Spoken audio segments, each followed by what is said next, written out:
Okay, great. Oh, that's good.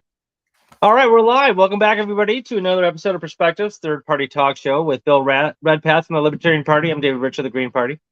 Took last week off because Bill was doing something very cool here, and I want to hear more about it. So, Bill, why don't you kick it off? Well, I don't know if it was very cool, but thank you. Maybe it was. I Sounds cool. hadn't really thought of it that way. No, I was giving because I hadn't posted because I've reached a certain age. If something isn't in my planner, I really hustle now to, when I schedule something, to put it in my old-fashioned Franklin planner, which I started using probably about 33 years ago, half the way back to my Wow. birth. Yeah. And so I still use them, and I've got them all. I never threw any out. It's like the record of my life for the past 33 years. Yeah, no, that's very cool, actually. So anyway, but so I didn't have the show in this show, Perspectives, a great show, of course. Didn't have it in the planner for last Tuesday, 8 days ago, from 6 to 7 p.m. So I went ahead and scheduled something instead. Oh, and I then see. I Okay. got out of it. Then I was like, I'm supposed to do the show with David then, but it was That's too fine. late. Yeah. That's So okay.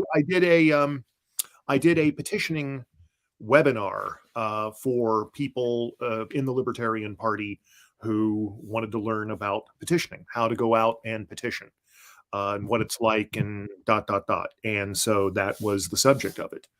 Yeah. So Could you talk about some of that? Because I think that's really interesting. That's not something that I've ever done.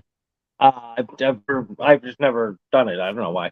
But I mean, plenty of people, like when I was a member of the Libertarian Party and I was running for something, I remember Les Steffner was like out petitioning for me a lot. And I'm like, that's not true. I did do stuff, but I did it at a very convenient means. Like I was a bartender, so I just sort of like my regulars would come in. I'm like, here, sign this, right. kind of thing.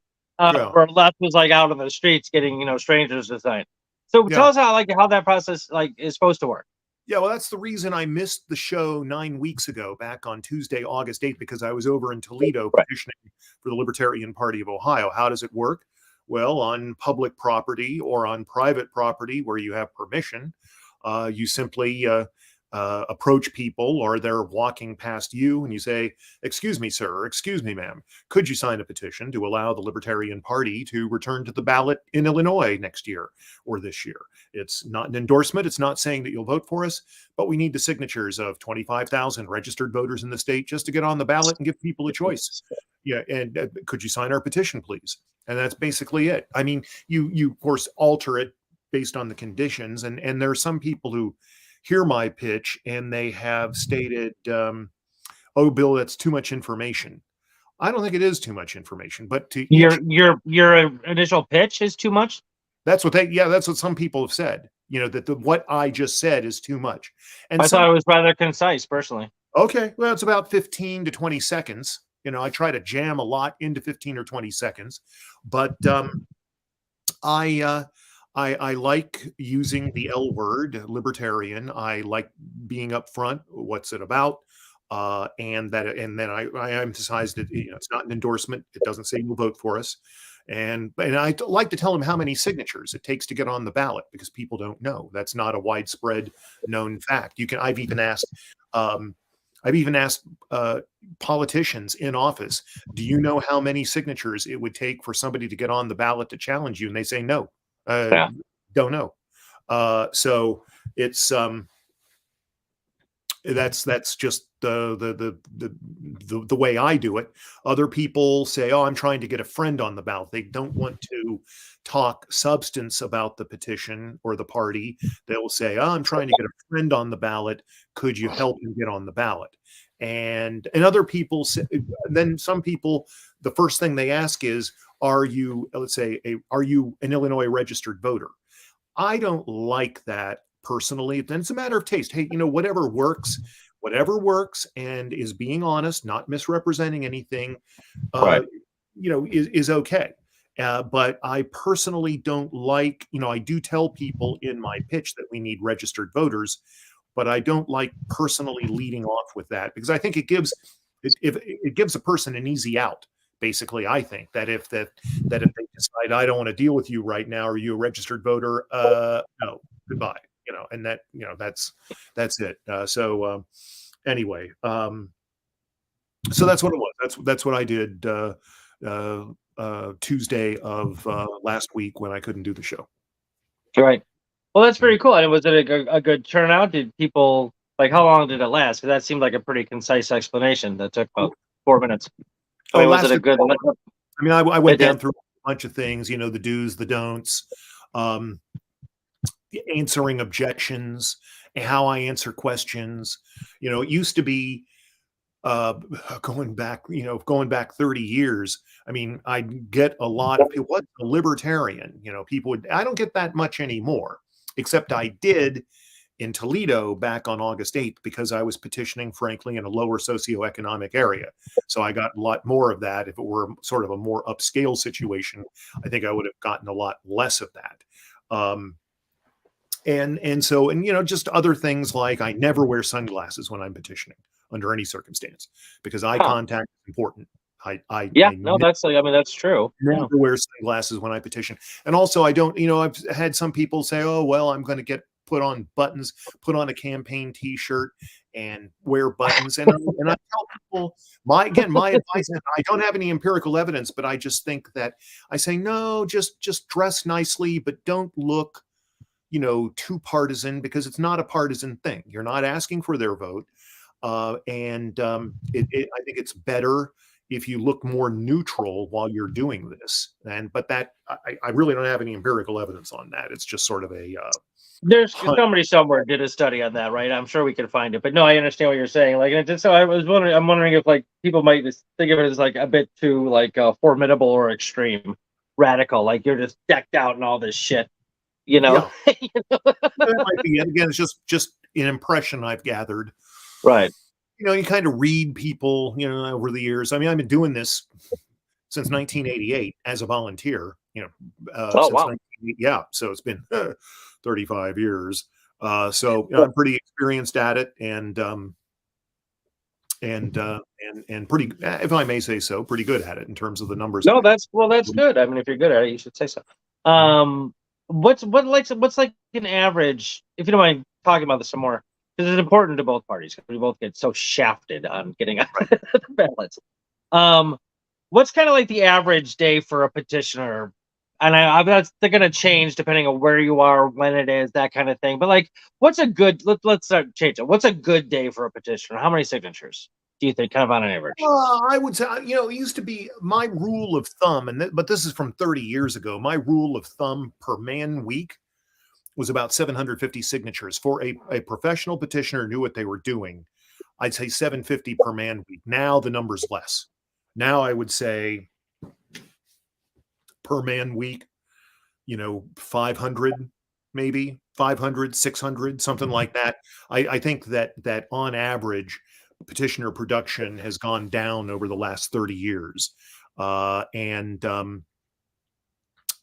would say that if a petitioner goes and gets 200 in a day, unless it's a special situation, which it was for me back on August 8th, I did 350 signatures in one day, but it was election day. I was outside a polling place. There was lots of traffic, and foot traffic, and so that was an exceptional day. But basically, I mean, if somebody these days, if a petitioner breaks 100 in a single day, that's a good day. If they break 150 in a single day, that's a great day. So that's sort of when that's assuming they know that somebody knows what they're doing and they're putting in the time. I mean, if you just go out and petition for an hour, you've got to put in the time and you got to be where there are people, and that's the secret. Have there so we talked before about like how like during COVID we were allowed to in Illinois use electronic means by which to gather signatures, which normally before that wasn't the case. Is it back to not being the case? I think yes. I think it's not the case now. That was just a special thing in Illinois. And but I don't know. I've seen different results from gathering electronic signatures. I can't rule it out, but at the same time, I've been skeptical about it. But it has worked in some cases, particularly in Maryland. In fact, I just did a story on electronic signatures for Ballot Access News a few months ago, which can be can be found on the historical issues for ballot-access.org is the website. And the Maryland LP worked with the Maryland Green Party on electronic signatures in 2020.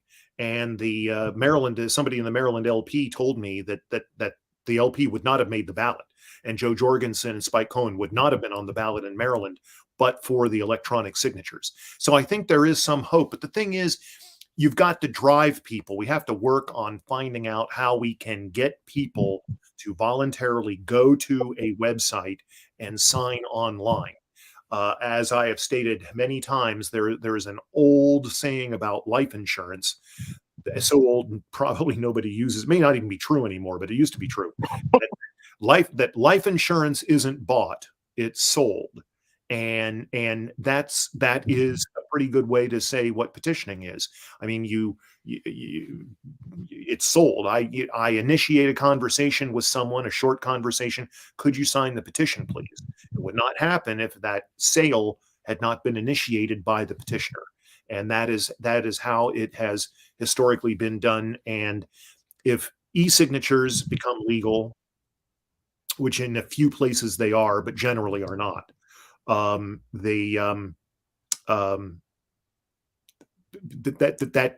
would be the key to making it efficacious, would be to be able to figure out how to, again, get people to voluntarily go to websites and sign petitions. Right, because I remember, like, again, I was running at the time, and I was all excited that we could do. So I only needed like 1,200 signatures. I'm like, oh yeah, no problem with electronic. Sure, that's easy, right? Nope. Yeah. I think I got like 15 or 16, and I sent people links. Like, I'm like, here's the link. You just got to click on it. Right. Okay. Well, yeah, and something like that was going back to Libertarian Party of Maryland, and I'm not exactly sure how they did the e-cigs. I don't recall offhand. It might be in the article, but in the past, they would mail petitions to party members to sign. Just sign it and stick it in an envelope and mail it back. And it was very difficult, even getting party members who were not active, not involved, to get them to do that. It was very, very difficult to get them to do that. Right. Well, okay. Yeah. I don't see why it's not legal for anybody to do it through electronically. I don't. Why does it have to be a physical in-person signature? What the hell is that? That would we don't check your ID when you write stuff down. I mean, what is the difference? I don't know. Right. So, okay. There'd be various problems, but anyway, but I want to bring something up with you. Cornell West. Okay. I know, right? This guy can't make up his mind. So like, do you have any insight as to why? No, I don't, because nobody else that I know that could have insight does not have any insight. We don't know exactly. Seemingly, we don't know, at least at the national level and local levels, what exactly happened. Like, he's running the risk of now having like no ballot access, because we have at least some, and we can get that up, but some too. And now, we don't know. Like, the other day, I just was. You ever see or heard of the Savvy Sabs show? You know who that is? No. She's like she's got to be a Green Party member. It's not a Green Party show, but she's often advocating for she just seems, if she's not a member, she loves us somehow. But anyway, so she's left wing kind of talk show like this, but one person. And she seems to be able to get the higher ups in the Green Party on her show when I can't even get them on mine. Mine's actually a Green Party show. But anyway, she had Jill Stein on the other day, and I was just sort of watching, and all of a sudden, Cornel West left the Green Party. I'm like, what he did what? And so I text Anna, who has kind of like the wherewithal for what's going on in the party, and she's like, I saw it in the news, but I haven't heard anything from national. So I've heard that, in fact, they're not pursuing ballot access, or at least the Cornell West campaign is not going to pay for signatures, is my understanding. So I don't know how he's going to make the ballot as an independent. I mean, if he has, unless he has a ton of money, which I don't think he has. RFK Jr. has a lot of money. I mean, apparently RFK Jr., I just saw since he announced. Yeah, he's doing independent too. Like $11 million in contributions. I mean, whoa. Dealing with Libertarian Party fundraising And then you see, Robert F. Kennedy Jr. does $11 million in a day or two. You go, wow, that is entirely in a different league. So, Oh, yeah, 100%. And he's already rich too. It doesn't even matter. I mean, his family wealth, what status of wealth of his family goes back a long time. right, So goes back to his grandfather, right? yeah, Yeah, exactly. Yeah. So. yeah. Anyway, but no, but I just wanted to bring something up, and not, I mean, this was in the news. I'm not letting a cat out of the bag here or anything, but I mean, there was a story about Cornell West's financial problems, and Oh, okay. there was, well, to be specific, it said that he owed about $500,000 on child support and back taxes, which I don't know if that's true, but that was the story. And I just wonder whether there was some pushback within the Green Party on that. I don't know. I don't know either. So that's a good that, point. I had forgotten about that. And beyond that, I have no idea why he, I mean, at least the Green Party, I think it's 18 states, it's 16 or 18. I don't have the ballot access news in front of me, but you've got presidential ballot status only behind the Libertarian Party right now. We're at 34 or 35, and you're at like 18 or something like that. For president, for president, yeah, for president in 2024. So, I mean, that's a big leg up right there. And basically, he has shoved that aside, and now he's got to start from scratch. I don't get it. Maybe he and RFK Jr. have something up their sleeves, is like combining together. I don't know. I know probably less than you do. I know he is just, logically, mathematically, he's foregoing like even just 17 states, but it's still 17 more than he has now. And if he's not looking to get on the ballot, a write-in is not like literally you get to just kind of like, put in anybody you want. That's not, at least it might have been before, but. Well, there are a number of states. I wish I could tell. Richard Winger could probably tell you off the top of his head, which states ban write-in voting. But there are someplace, I don't know, I want to say 6 or 8 states that ban write-in voting. And there was a Supreme Court case. U.S. Supreme Court ruled that write-in voting was not a constitutional right, which I find astounding, frankly. But that was their ruling. I think it was a case out of Hawaii years ago. But anyway, Write-in, as far as like literally writing it in, wasn't a constitutional right, or not having the option? Having the option to write in was ruled not a constitutional right.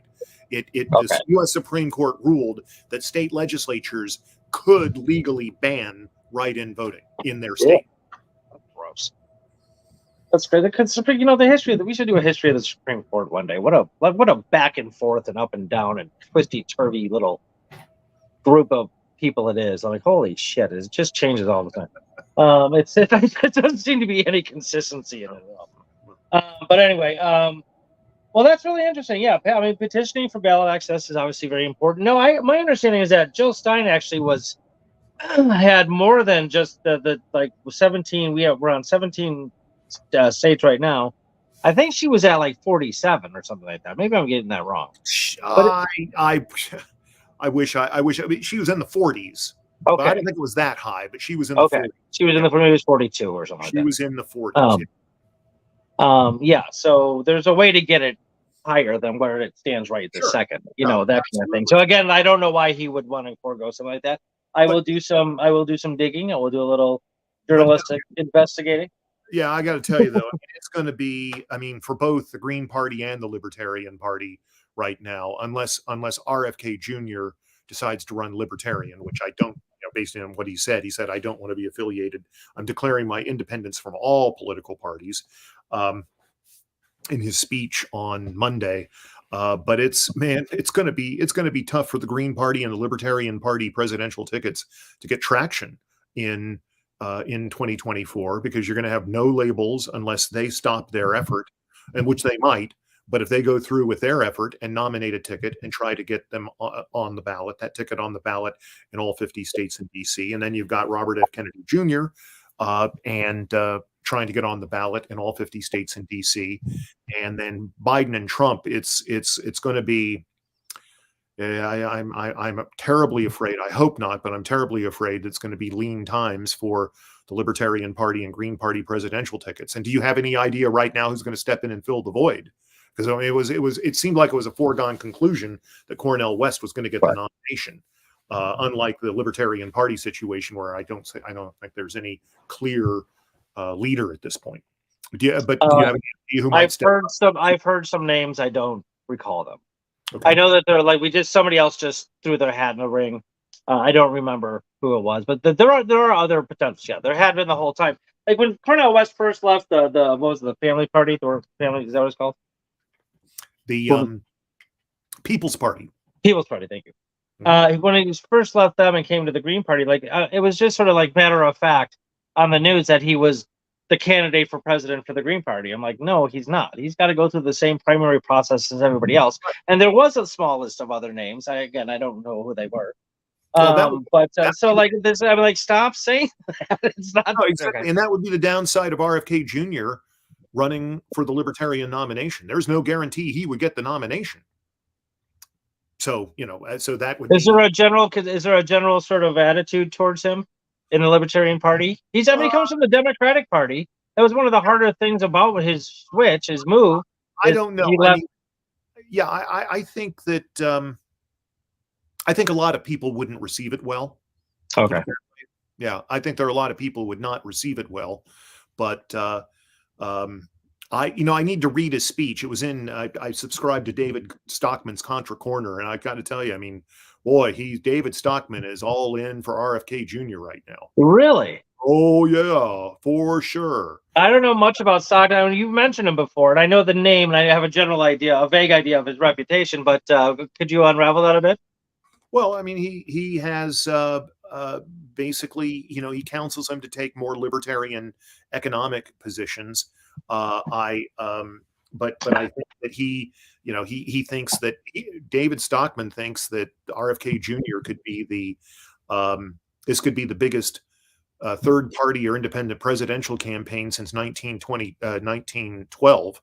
Which I think that was Teddy. Was that Teddy Roosevelt and the Bull Moose Party? That was, yeah. I think that was it. But anyway, he thinks it'd be the biggest.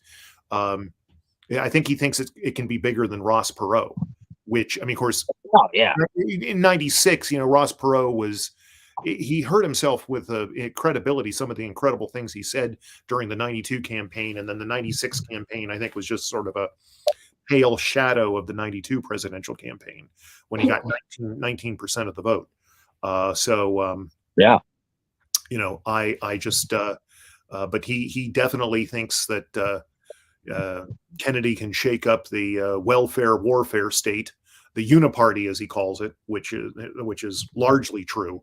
So good luck to him. Yeah, no, for sure. And I'm impressed by his demeanor, his prowess, and like a lot of his positions for sure. He's not, and it's just, again, the media and the left and the right, whatever else, they twist things in ways that aren't accurate. He's not an anti-vaxxer, for example, but he brought up concerns about vaccinations, and there are some, and they're all legitimate. Okay, there are legitimate concerns about vaccinations. We were sold some things that weren't entirely 100% accurate.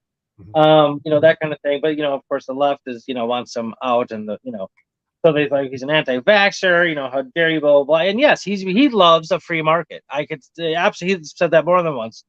He thinks that he's an environmental lawyer for a long time, environmental champion for sure, and he wholly believes that the market's going to be a big part of getting to a point where we have cleaner situations in the environment. And I agree. I don't see how the market can't be a part of it. That would be silly. So you say something? Sorry. No, I was just no. I wasn't about to chime in, but yeah. Oh. Anyway. So I don't. It's going to be interesting to see what happens. Again, I'll do some digging on Cornell and see what's going on there because I just don't understand it. I don't. But either. Okay, whatever. Maybe they'll join forces and kick the crap out of the duopoly. Who knows? That'd be fine. I doubt it. They're still kind of diametrically opposed. I don't. Cornel West is not a free market. Yeah, exactly. I don't think. I don't see Cornel West being the VP nominee for RFK. No. You're absolutely correct. That is, whatever happened to Ross Perot? I'm guessing he's dead by now. He is deceased. Yeah, he's been deceased. I'm going to start guessing 5 years or so now, but yeah, he is So deceased. he was a character. He just brought animation and fun to politics, you know. Yeah, well, he Yeah, was a protectionist. I think that that was the one thing I didn't like about him, was that he was a protectionist. Being a libertarian, I think free trade is very important, and he right. was against NAFTA and all the. I never personally saw the allure in his candidacy, but certainly a lot of people signed up for it.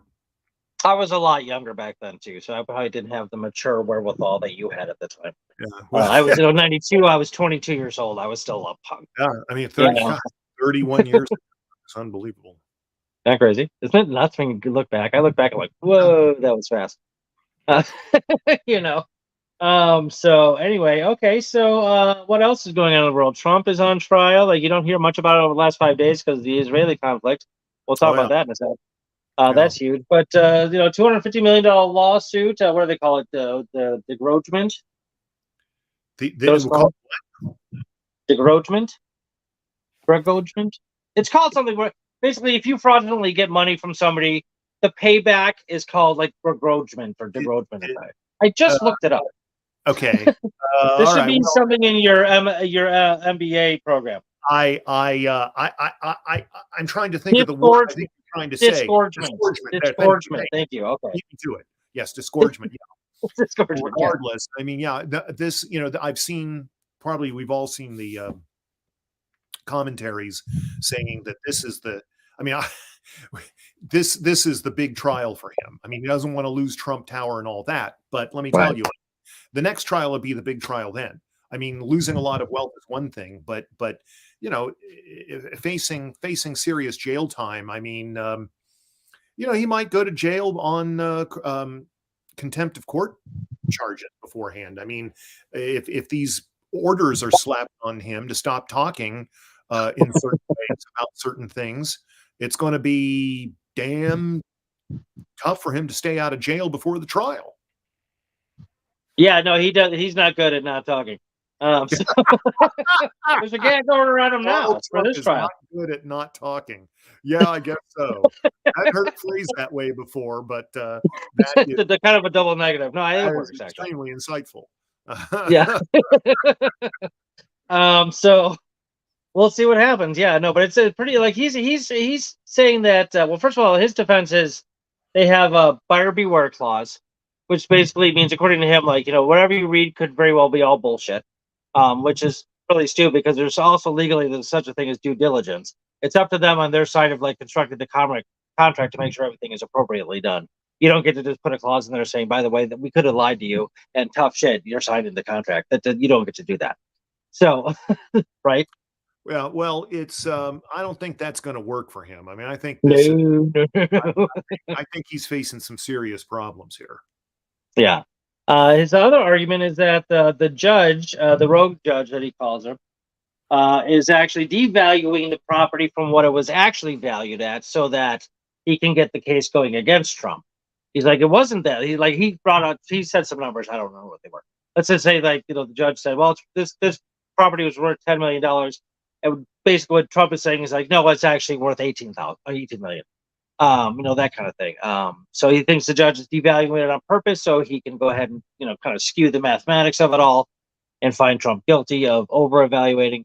I do know, though, he also said there was something about the size of the condo or whatever it was in the tower. Yeah, his residence in Trump Tower.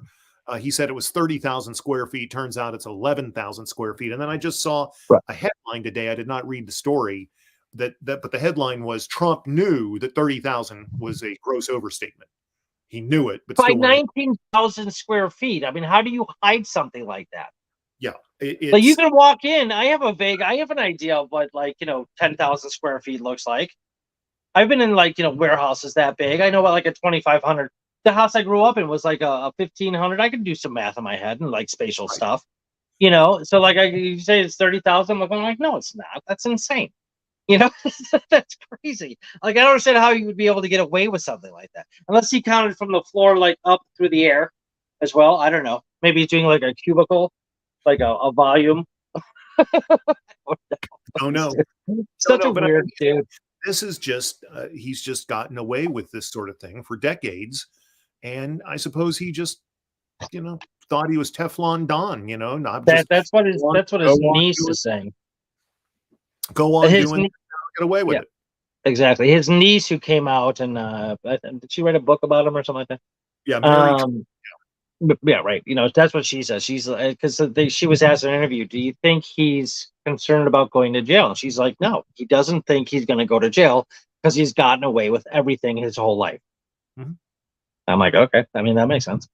So he's just got this ego, like that he's untouchable because he's Donald Trump. I'm like, well, we'll see what happens.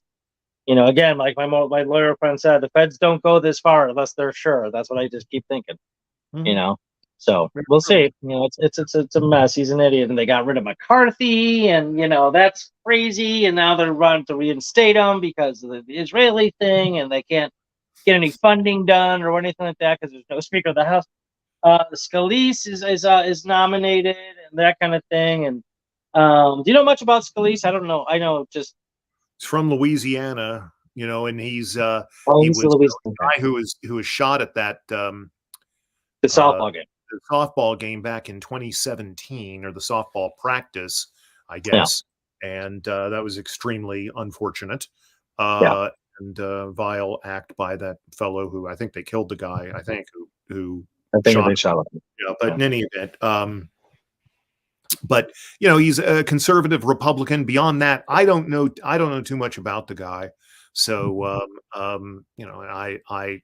but of course the stories immediately came out. Again, another headline that I saw but didn't have time to read the story was that he's going to be worse. He or Jordan would be worse than Kevin McCarthy as Speaker. Oh, And really? I know that we've had a run of bad speakers, at least according to Justin Amash. I mean, John Boehner, Paul Ryan. I think maybe was it Nancy Pelosi. then? Well, yeah, but I mean, he was talking to the Republican speakers, Oh, and I think Hastert as well. Although he wasn't in there with Hastert, but I think he was in there with Boehner and Ryan, and then Pelosi. And it was basically his complaint was that it was a top-down operation. That basically, decisions were made by a few people and then imposed, and no amendments offered from the floor, and that sort of thing. So I think he didn't think much of either any of the speakers that were in the House of Representatives during his 10 years in the U.S. House. interesting. Yeah, and people don't realize, I think, like how powerful that position is. They set the agenda for Congress.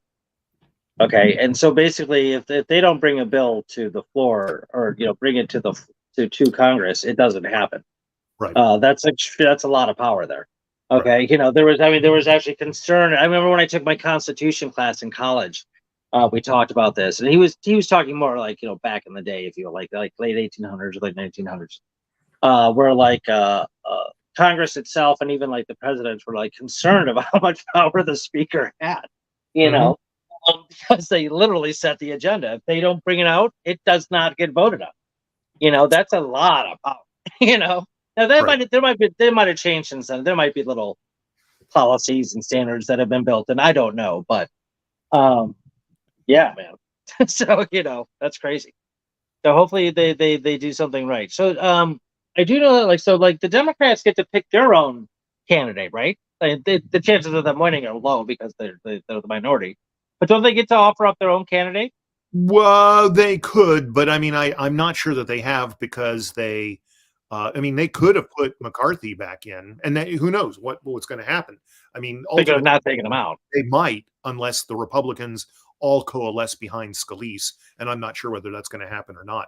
But I did hear that mentioned that maybe if the Democrats they in the political process would be bargaining for quite a lot, but if they got what they wanted, well, they could throw their support behind McCarthy, and there'd probably be enough Republicans to vote yes that he would be put back in. Yeah. But it kind of looks like it's going to be. I don't think that's going to happen. You don't think McCarthy's going back in? I don't think McCarthy would go back in as chair, or as a speaker, I should say. we'll see. All right, well, let's see what happens. Yeah, I don't know much about Scalise either. I know my friend today he's a Democrat, saying that he would prefer out of the three, Jordan, McCarthy, and Scalise, he would prefer Scalise. Uh-huh. Okay, I definitely Jim Jordan's such a I can't Kind of a I jerk. can't, he's a dick. He's such just an asshole, and he's just so uncompromising and non-negotiable. And I don't like him. I never have. I think he's just a rude dude. He doesn't speak eloquently. He doesn't seem to have a decent enough intellect to evaluate information properly. That's a polite way of saying he's an idiot. But you know, we'll see what happens. He doesn't look like he's even that interested in doing it. So hopefully that's the case. But anyway, we'll see. And then there was just like kind of like casual talk about having them put Trump in as speaker. I'm like, well, how do you do that? But then I don't. How do you even? Can you imagine that if he set the agenda? Holy shitballs! Well, it's interesting. There was again an law review article, I believe, which I just scanned a little bit of. It's unclear. I mean, I did not know until recently that you didn't have to be a member of the U.S. House to be Speaker of the U.S. House, and that was asserted. Oh, you don't have to be a member of the body to be Speaker. But there has been an article, I believe it is a scholarly legal article that casts doubt on that. So it's not. I guess it's not entirely clear whether Trump or somebody not elected to the U.S. House could be Speaker. Well, I'm glad you said that because that's what I didn't understand. I'm like, how can they put somebody who's not a member of Congress into the Speaker position? I'm pretty sure that's never happened. Okay, but you think it's constitutionally allowable? From what you understand, what I heard was, yeah. I mean, there was no doubt expressed. It was like, oh, you don't have to be Speaker of the House. But then there has been something that's come out in the last few days from, I think, law professors saying, not so fast. Not so fast. As Corso says, not so fast, my friend. So that's right. There's some doubt on that. So maybe it's not clear one way or the other. I don't know. There's all sorts of things about him that aren't clear, right? Whether can you be a president and in jail? Can he be Speaker of the House? This guy is just surrounded with just mystery, vagueness, and bullshit. All right. All right. Well, enough about him. Israel, tragic, just absolutely terrible. What's going on? Horrible beyond. And I've learned description. Absolutely barbaric. I mean, there's no look. I think the Palestinians have some legit gripes with Israel, but this act by Hamas is just off the charts horrific, and it's not going to help anybody. It's not going to. Certainly, it's not going to help anybody. How is it even going to help them? I mean, now that they've got Israel, unless they think this would, of course, they've said they're in favor of the destruction of Israel. Maybe they think by lighting this match, so to speak, that it'll lead to a more widespread war. God, I hope not. I mean, I mean, I had a friend today ask me, "Oh, are you afraid World War III is going to break out?" I don't think so. I certainly hope not. But it's a grim situation over there. It's the most horrible thing that has happened over there in 50 years, or more. Yeah, literally since the first Yom Kippur War. Yeah. Some people think they timed it this way on purpose. It was strategically interesting how they went about it, that they were able to do that the way they did, and take over even some areas that I think have, as far as I understand, Israel's taken them back. It's difficult to think that anybody can take on Israel's military. I mean, they're an extremely formidable force. I know that they're speaking of certain weaknesses of their northern border. Like if something happens up there, they're going to need help from other countries. Yeah. I don't know why that is, but I keep hearing that the northern border is weak for some reason, weakly defended. But the 7 days. They were worried about the West Bank I get my understanding is they had more personnel more concerned about the West Bank than the border with the Gaza Strip, and that Right. was, partially led to the slow response by Israeli forces on Saturday. But I all I can say is, I mean, and it's just I feel for for have so many people just to have their life snuffed out so quickly, and now hostages taken, and there's the story I've seen about the mother and daughter from Deerfield, Illinois, who were Evanston. or Evanston, was it? Yeah. Okay, Yeah. a Chicago suburb, who Yeah. were over there visiting, and Yeah. they think they've been They're taken. not. They're not. Yeah. They're not accounted for, and they're. They're not Yeah. accounted for, and so it's just why I cannot just imagine being in those circumstances, being on being there and being on vacation and having fun, and in just a few minutes your life is in danger. Suddenly it's just absolutely incomprehensible. So Yeah. I No. gotta say that, I mean, I've never visited. I've never visited the Middle East. I've never been to Israel. I've had some people say, "Oh, Bill, you need to go to Israel," but man, I'm not. I'm not going to And Israel anytime in the foreseeable future. I'm yeah. No. I have no desire. Like staying there's here. obviously a lot of history there, but yeah. Yeah, Um.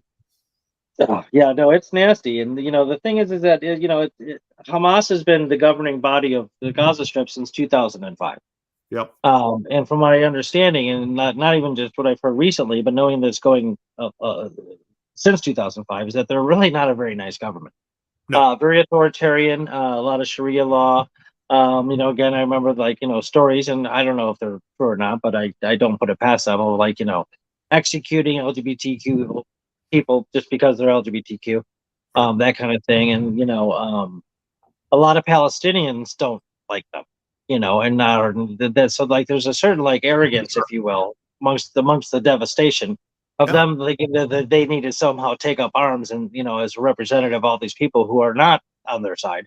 yeah. It's about. Um, I mean, the conditions in the Gaza Strip, from what I've read. I mean, half the people, 40% of the people, live below the poverty line. 4% of the people have decent water to drink. It's just the conditions there are just horrible, and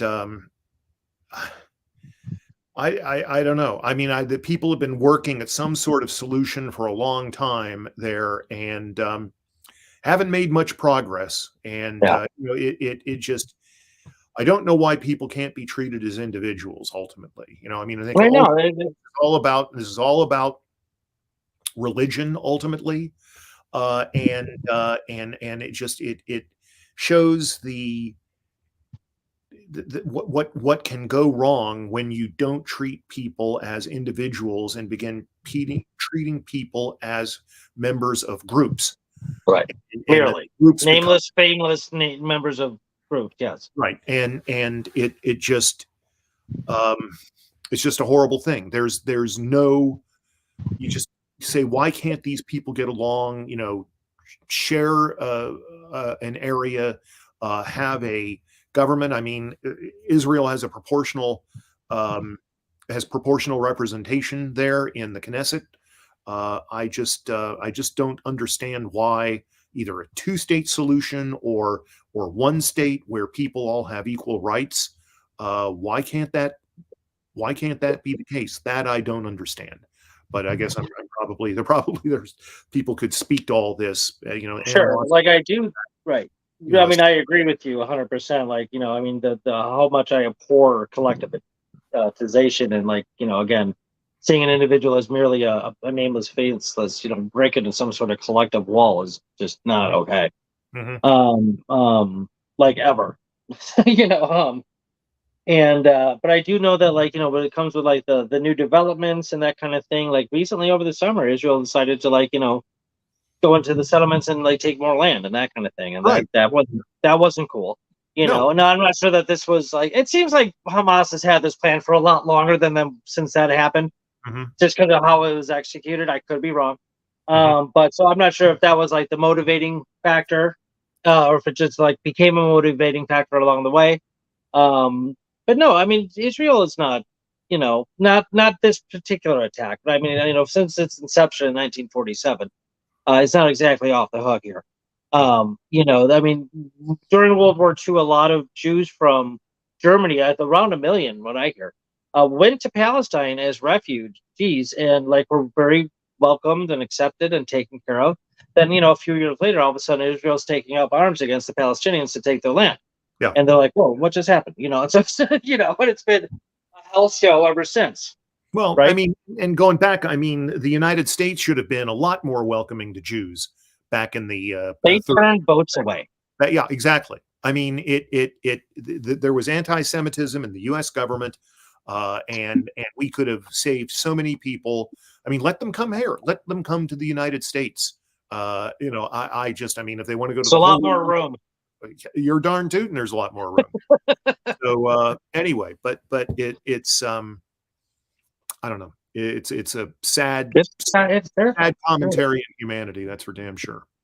Yeah, I mean, I remember seeing again, not this one, but like just video footage on like on online on the news, whatever else. I remember one in particular where there's like this probably 13, 14, 15-year-old boy sitting there playing like his PlayStation, or whatever, and you can hear bombs going off in the background, and the mother's got like a pillow over her head, and she's kind of like, ah, and he's just like, ah. like so like it showed the dichotomy of of reaction. Like the mother's like freaking out, the kid's like, whatever, this is I grew up with this, kind of thing. I was like, wow.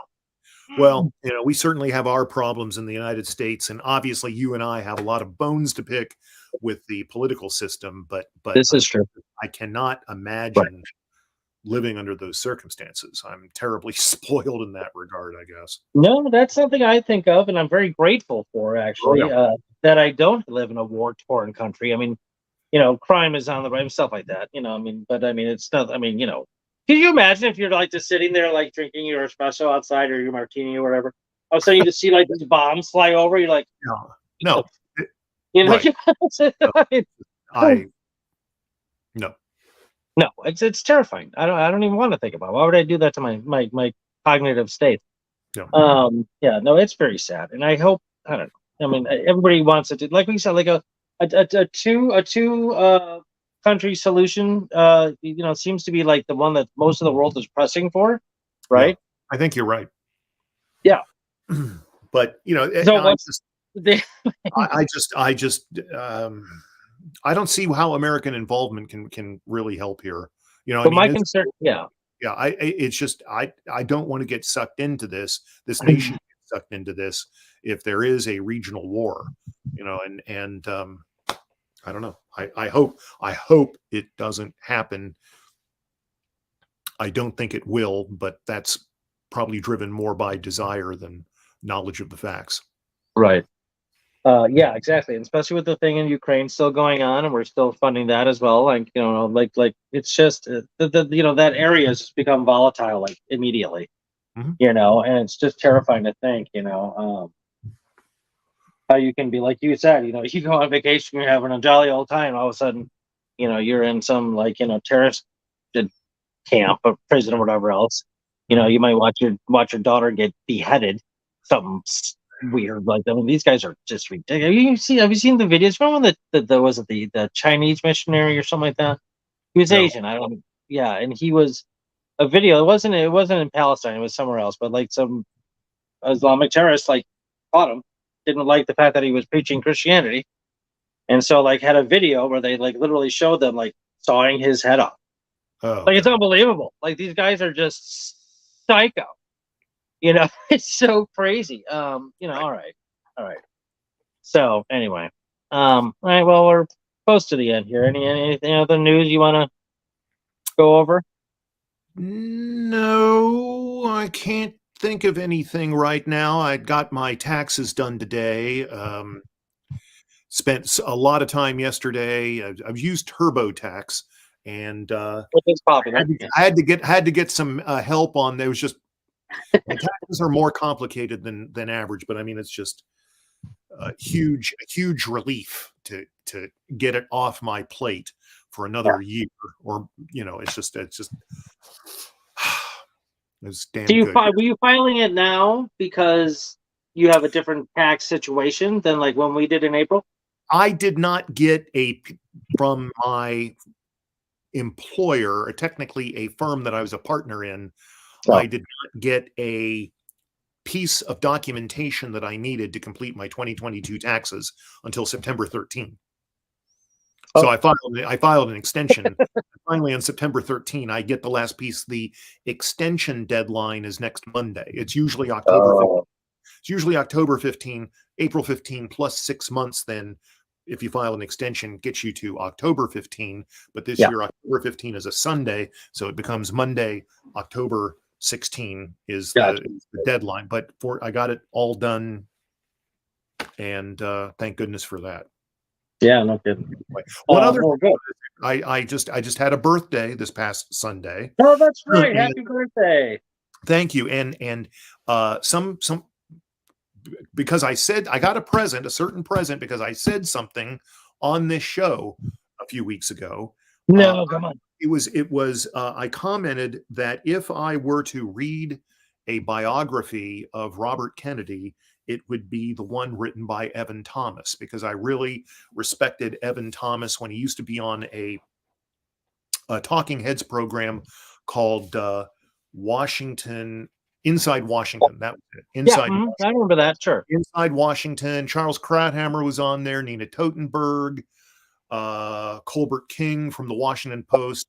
Anyway, they had like Gordon Peterson, who's a Washington, D.C. news anchor, was the moderator, at least later on in the show. And then they had 3 regulars, and then they usually would rotate a 4th person through, and Evan Thomas sometimes was that 4th person. And I thought his commentary was very insightful, level-headed. He is the grandson, by the way, of Norman Thomas, the longtime socialist candidate for president. Wow. Yeah, Norman Thomas died, I think, in 1968. So he was socialist candidate for president, I think, back in the 30s and 40s. I don't know if he was in 52. I'm not sure. But anyway, 30s and 40s mainly. I think he might have been socialist candidate. He ran for a lot of offices, not just president. But I want to say he was a socialist nominee 6 times for president, something like that. I think that's right. But anyway. But I said that if I would read a book about Robert Kennedy, it would be the one written by Evan Thomas. And lo and behold, she got this book for me for my birthday because she was watching this show. Just shows you that it's a good thing to watch this show. People are watching this show and people are reacting to it. That makes me happy. She got a birthday present idea from me watching this show. I mean, I'm pathetic. I should be easy to buy for, I mean, it's, I mean, what don't I need? I mean, at the end of the day. So anyway, and I got a shirt, I always said, can't go wrong buying a shirt for me. And she bought a nice dark green shirt that I'm looking forward to wearing. Very cool. Very cool. That's great. Yeah. With my my personal scope of interest, my friends, all you gotta do is buy me a book in one of those categories, and I'm tickled. Yeah. So that's great. Book. I will always take books. So that's great. It's nice to know that somebody again reacted to the show in one way or another. That's awesome. So that's very cool. All right, cool. Well, we might have an interesting show next week. We got to talk about it off the air. So, and we'll always have an interesting show. But I'm thinking I'm thinking about something in specific. I'm sorry, I didn't mean to say it that way. Like if this doesn't happen next week, it's going to be uninteresting. Is not what I meant. I'm thinking of something specific. Anyway, so thanks everybody for tuning into Perspectives, third party talk show with Bill Redpath, the Libertarian Party. I'm David Rych of the Green Party. We'll see you next time. Bye bye. Come on.